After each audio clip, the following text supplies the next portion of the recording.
Sego Skonaganhlh, I hope that the great peace is with you.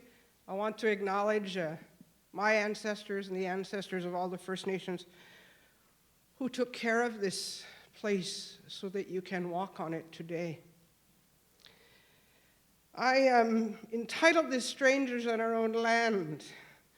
We are here talking about immigrants or refugees, how many generations you can go back to call your family Canadian. And our generations were here before, even right here. We find ourselves now migrating to cities. But the notion in geography is that we always lived here.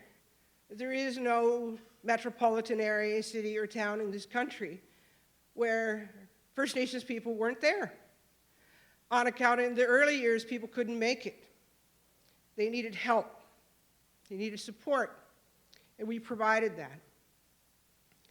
Now we find ourselves in great numbers off of the First Nations, the little bits of land and territory in Muskeg that were left, and looking for a life that was promised in treaty, and we find ourselves increasingly away from our homelands and in urban areas.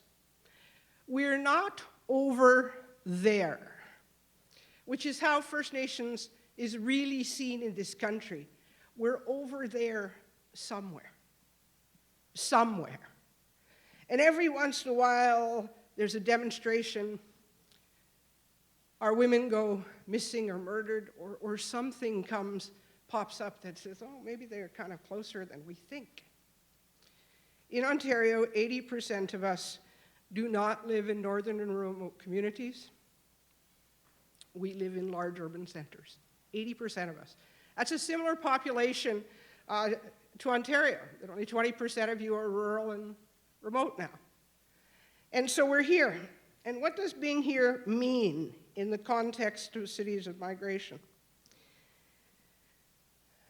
Urban Aboriginal people have become an issue. We have talks about them, enormous needs.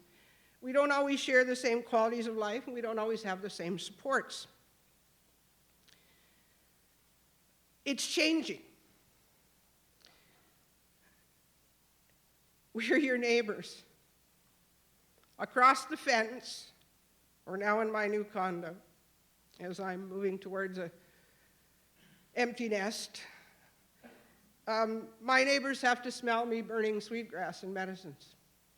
They got to hear my shaker. It rattles the water drum when people are coming over for ceremonies, and they're curious.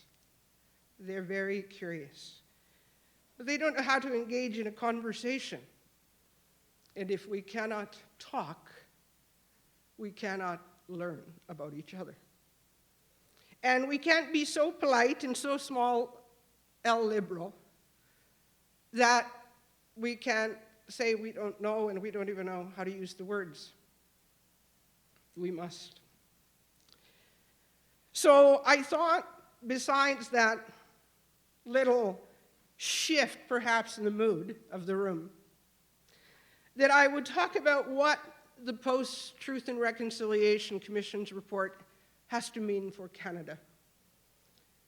For people who perceive themselves and have been here for many generations as part of Canadian mosaic, we used to call it. We're so polite that we don't talk about anti-racism. Have you known that? Hey, we went from anti-racism to multiculturalism and through something else that blew by so fast I couldn't remember it, to diversity. Now it's diversity. And in a post-truth and reconciliation, it means all of us have to change. All of us. Do we have to take risks? Do we have to communicate? Do we have to share more than we have been sharing? And the words that I want to talk to you about is space. You need to make space, not physical space per se, but in your processes, in bringing people to your homes or across the water. You need to make sure that when people arrive, they understand that some of the trauma that they have left is the trauma that exists here for the original people in this country. You have to understand that it's going to take time. We did not arrive in the situation we're in instantly. There are very few settler programs for us in urban. I work for one of them, the Friendship Centers. They help people move from remote areas or smaller areas, and we even have migration corridors. In the 1970s, when the federal government first decided to recognize us, we were called the Migrating Native People. We were given a program. We did not get as much protection as the Migratory Birds Act, however, and yet we were banded. So, it's an interesting concept. So I want to talk to you as well about what that means for cities of migration. It means that we're the fastest growing population.